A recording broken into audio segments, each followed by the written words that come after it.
Bom dia, boa tarde, boa noite, meus amigos e amigas, inscritas, inscrites, inscritos no canal Abia Yala.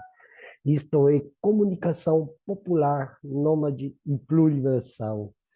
Hoje eu vou falar de um tema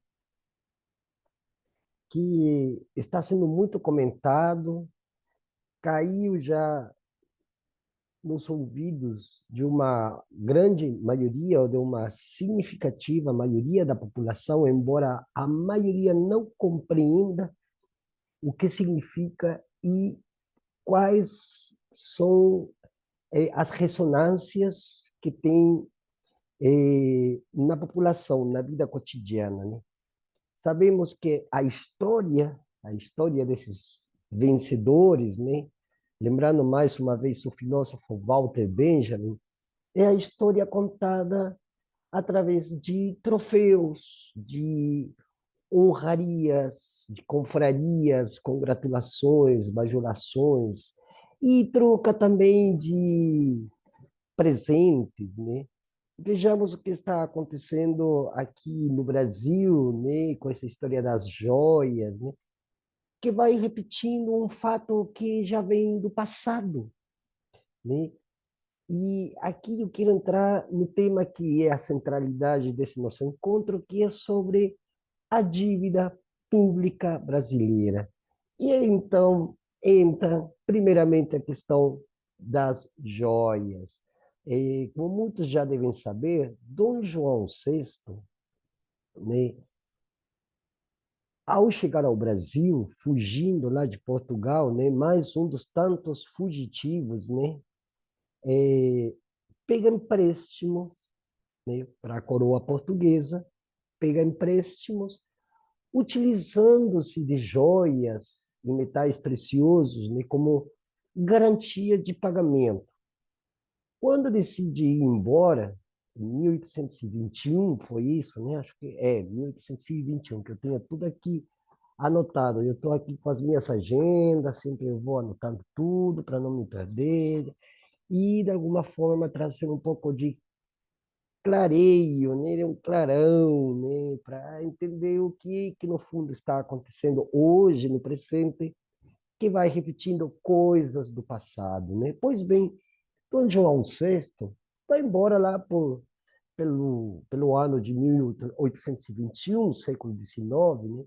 E leva consigo as garantias, aquelas garantias de pagamento que ele iria efetivar e dessa forma poder pedir emprestado, né? Inclusive e eu vou deixar ali nos comentários, o PDF que se chama Origem e História da Dívida Pública no Brasil desde a chegada de Dom João VI até o ano de 1963. Dom João VI vai embora, mas deixa seu filho. E a dívida avaliada naquela época, que era de 10 bilhões de reis, fica à mercê das inconveniências daquela época, segundo as estruturas de Estado ainda tutelado pela coroa portuguesa. Para você ter uma ideia, 40 anos mais tarde, esse mesmo dinheiro dava para comprar 10 toneladas de ouro. Dom Pedro, conforme aprendeu com seu pai, tira o corpo fora e, em 1825, passa a responsabilidade das dívidas da coroa para a nação brasileira. Ou seja, é isso o começo daquilo que nós conhecemos hoje como a dívida pública brasileira. Essas dívidas públicas estão em praticamente todos os países, incluindo os Estados Unidos, cada qual sua história de surgimento do broto dessas dívidas, né? Pois bem, a partir de 1825 começa, né, uma história de que nós conhecemos agora como emissão de títulos de dívida pública, emitindo 12 bilhões de reis em dívidas para pagar um empréstimo de 4 milhões de libras esterlinas inglesas. Nos próximos anos, Dom Pedro continua a pagar empréstimos para os ingleses, principalmente para uma família que já eu tinha ouvido falar há muito tempo, a família Rothschild. É uma das famílias, praticamente, que hoje ainda se autocognominam proprietárias de grande parte do nosso planeta. A dívida pública brasileira externa, que nós temos a dívida externa e a dívida interna, se confundem ao passar do tempo, né? Onde constantemente se emitem títulos de dívida interna para pagar dívidas externas, e as dívidas externas servem principalmente, na época, para fazer guerras ou manter certos regimes, como, por exemplo, a Guerra do Paraguai, ou a ditadura militar que começou aqui no Brasil em 1964, que deu passo a um excessivo aumento dessa mesma dívida. Historicamente, essa dívida serve para transferir dinheiro público para o exterior, beneficiando setores financeiros internacionais, hoje denominados de fundos de investimentos e grandes corporações, através de mecanismos maquiavélicos que, com o passar do tempo, vão se aperfeiçoando, como, por exemplo, os tais juros nominais, pagos como renda aos detentores dos títulos da dívida, conhecidos atualmente como rentistas. Bom, para quem, fazendo um parêntese, para quem se perguntava em plena pandemia como era possível que, com tudo o que estava acontecendo, surgem nossos novos grandes bilionários da história do Brasil. Aí está a resposta. Rentistas, como o próprio ministro de Economia do governo anterior, claro, que já foi ministro de Economia e Finanças no Chile, na época da ditadura do general Augusto Pinochet. Estranha coincidência, né? Muito estranha essa coincidência. Já faz quase 200 anos que a nação brasileira paga suas dívidas com mais empréstimos, fazendo que essa dívida pública torne-se algo assim como um destino manifesto, um destino infinito e cada vez maior, deixando cada vez mais encargos para as futuras gerações, seus filhos, seus netos, bisnetos, nesse mecanismo conhecido como rolagem da dívida. Ela vai rolando e com a barriga vai empurrando, semelhante abacaxi. A dívida pública serve para forçar países em desenvolvimento a seguir roteiros de políticas econômicas que atendem apenas interesses particulares de alguns grupos, que nem sequer são do Brasil, principalmente são de onde? Dos Estados Unidos. Ontem eu fiz um vídeo falando sobre a anti-norte-americanização das nossas sociedades ibero-lusas, indígenas e afro-americanas, se é que ainda o sufixo americano caiba a essa altura do campeonato. A dívida pública serve para forçar países em desenvolvimento a seguir esses roteiros, chamados também como medidas de austeridade. Faz parte do roteiro. Controle de gastos, privatização, a questão da previdência social, reformas tributárias, a perda de soberania através do extrativismo, principalmente da mineração e do agronegócio. O Banco Central e o Tesouro Nacional não encaminham informações e documentos públicos para que sejam requisitados nas diferentes CPIs que se abrem sobre dívidas privadas transferidas ao Estado. Também com dados estatísticos, infográficos, agregados, conciliação de cifras, entre outras variantes, o que mostra a falta de transparência no endividamento. A dívida externa atual é resultante de sucessivas renegociações e mais renegociações de uma mesma dívida que cresce ou cresceu a partir da aplicação de flutuantes. Sobre isso, tem vários PDFs, né, sobre o que é dívida pública, sobre o que é auditoria cidadã. Tem a professora Fatorelli, vocês podem procurar em YouTube ou no próprio site dela. Inclusive, eu vou deixar ali nos comentários, que é desde onde eu aprendi também todas essas coisas que estou repassando para não esquecer.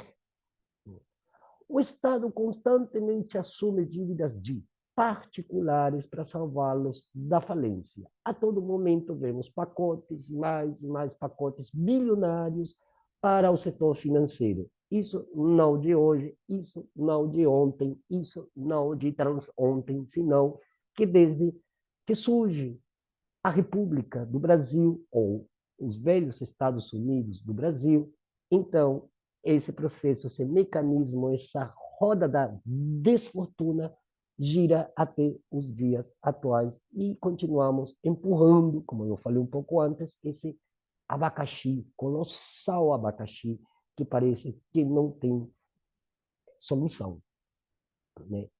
Pois bem, nessa assunção de dívidas, né, a todo momento, com esses pacotes, e lembramos e vemos os ministros de economias e das finanças, entra e sai em mais e mais pacotes e pacotes para auxiliar os grandes bancos no setor financeiro, inserções fiscais sem contrapartida nenhuma, perdão de dívidas, e negociações vão, negociações vêm, e acaba que nessa jogatina nunca acaba essa dívida sendo paga.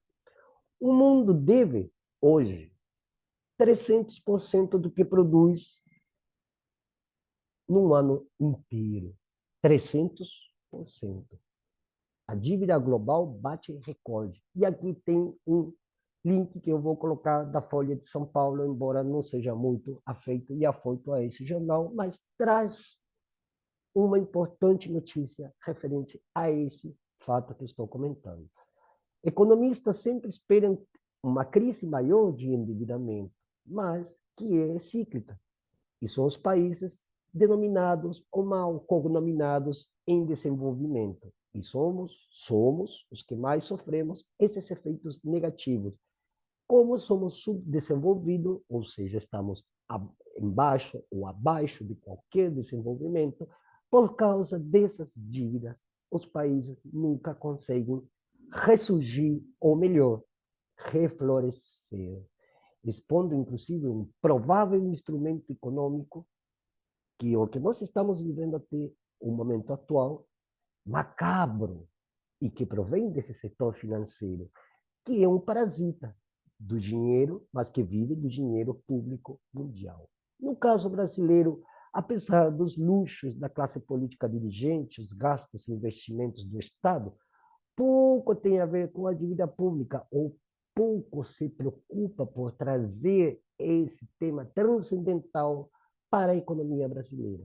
Grande parte da responsabilidade recai aos sonegadores de impostos e à evasão de dinheiro público para o setor financeiro, principalmente internacional, de forma inescrupulosa, antiética e, na maioria das vezes, criminosa, já que a lei nunca foi sinônimo de justiça. Isso transparece, por exemplo, para não esquecer, os Pandora Papers. Inclusive, esse ministro de Economia do governo anterior foi descoberto fazendo esses rombos com dinheiro público. Primeiro começou os Panama Papers com um consórcio de jornalistas investigativos. Vou deixar o link nos comentários para que vocês cliquem em cima e percebam a imensidão dessa catástrofe que nos atinge a todos por igual. E é por aí, por esses paraísos fiscais, que o dinheiro vai, né, serpenteando e vai por aqui, vai pegando, em uma espécie de labirintos, onde não se tem mais conhecimento onde que foi parar esse dinheiro. E, como eu falei antes, claro, lei não é sinônimo de justiça.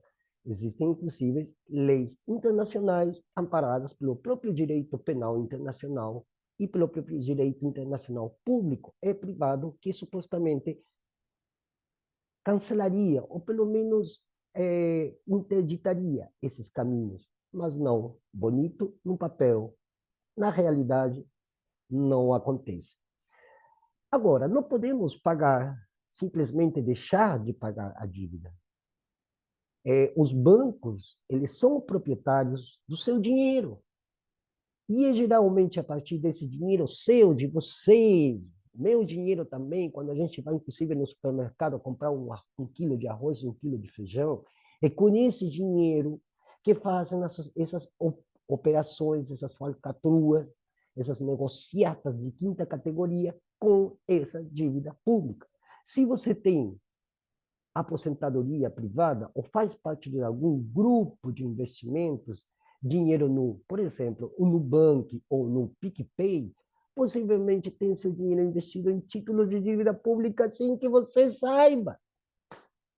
Ou seja, os bancos e grupos financeiros cercam e abocanham por todos os lados o dinheiro do indivíduo e da sociedade, dos correntistas, a dívida pública, e vai bolinhas. Como a educação é a força motriz do desenvolvimento econômico e humano, não somente aqui, como em muitas partes do mundo, e bem demonstrou a China, limitar o seu investimento é limitar o desenvolvimento das pessoas e, por consequência, a qualidade do trabalho oferecido à sociedade. Também nós podemos ver isso dentro do âmbito das políticas públicas e também no âmbito da manutenção das estruturas que sustentam o país. Vemos isso.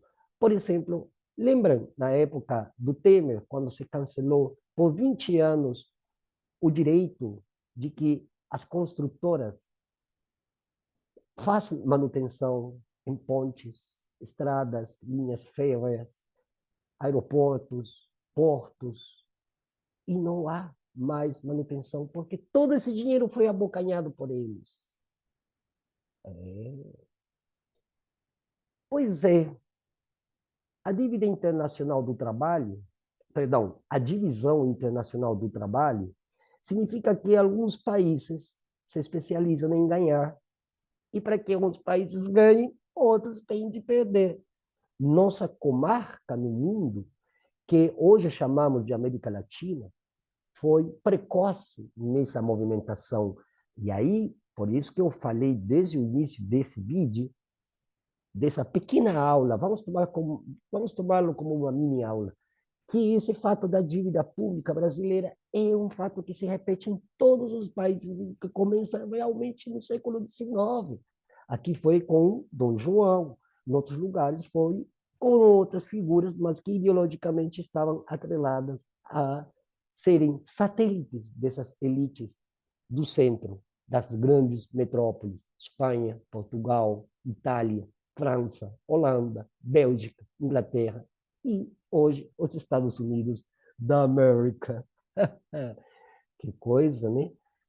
Bom, limitar o investimento é limitar exatamente o desenvolvimento das pessoas e, por consequência, a qualidade do trabalho, como acontece em toda a América Latina, que se oferece à sociedade, condena a ser desse continente um eterno fazendão do mundo desenvolvido, exportando água, soja, carne, grãos, madeira, florestas e, se for possível, até órgãos. E aí temos os grandes grupos de contrabando, tráfico, narcotráfico, tráfico de espécies de animais silvestres, e tem muita coisa ali no meio. E todos eles colaboram para que esses fundos de investimento continuem fazendo rodar essa grande maquinária de moer carne, ossos e consciências.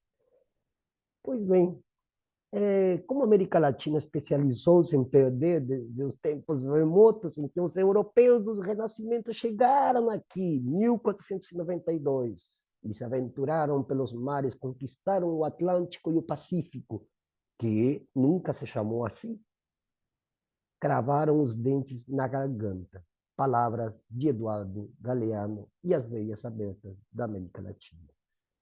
Pois bem, ninguém sabe o que fazer. Todos nós estamos diante de um problema complexo demais para permitir que a classe política tradicional que hoje está no poder e o sistema democrático comprometido com os interesses, os seus interesses, sejam os perpetuadores desse macabro sistema. Precisamos levar pautas e reivindicações que vão além da simples democracia representativa, porque direita ou esquerda, Lula ou quem quer que seja, todos eles, de alguma forma, servem aos interesses do setor financeiro.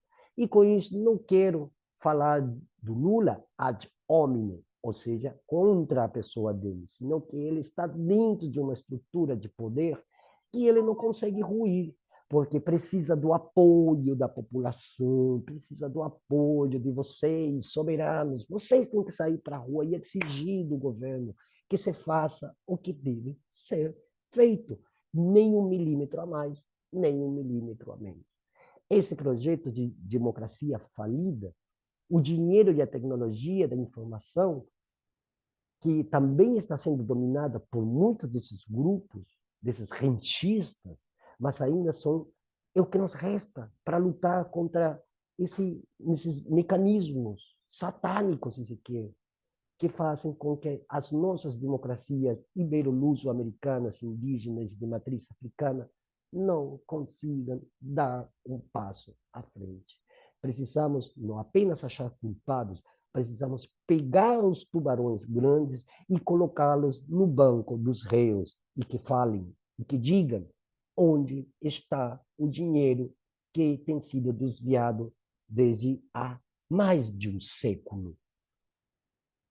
Precisamos ter esse dinheiro de volta para acabar com a miséria, com a pobreza, com o descaso, com a insalubridade econômica e social, não apenas do Brasil, como de todo o continente abiaiala, o continente Américas. Não é só porque a gente não consegue socar, não sei, um CNPJ, que não tem nenhuma pessoa física responsável por essa merda. O povo deve sair para as ruas e exigir transparência, esclarecimento e também respeito, porque os seus tributos, os seus impostos, o dinheiro que você, esse pouco dinheirinho que você gasta, como eu falei antes, no supermercado para comprar um arroz, um feijão, um café, 1 quilo de açúcar, e se sobrar, comprar um pedacinho de carne para levar o almoço para as famílias, para os seus filhos, e até para os seus colegas, companheiros, amigos, amigas, parentes. Esse dinheiro, eles ainda estão utilizando para seus mais espúrios, obscuros, nefastos, entrevados, nebulosos interesses. Se não resolve a dívida pública, brasileira, argentina, mexicana, salvadorenha, chamem-no como vocês queiram. A dívida pública não é um problema do Brasil. O grande atraso, a medievalidade que ainda está aqui na América Latina, não é apenas subjetiva ou por conta de uma colonização, também é por um desastre econômico-financeiro que veio também lá das Europas e se instalou aqui. E até o dia de hoje, nós, pobres mortais, não sabemos o que fazer. A democracia é o regime do corpo que não o eu, é o regime do corpo coletivo, comunitário, social, popular, emergente e com capacidade de força para mudar essa triste realidade, essa angustiante concretude, incompletude, chamada, infelizmente, América Latina ou as Américas. Talvez Américo Vespucci deve estar se revirando na tumba, porque ele poderia, o nome dele, voltado para o feminino, poderia ter sido, inclusive, uma maravilhosa ilha na Polinésia francesa, mas não. Tocou que seu nome está aqui nas terras e falicamente penetrando não apenas nas consciências e nos corações, no seu bolso também. Até a próxima.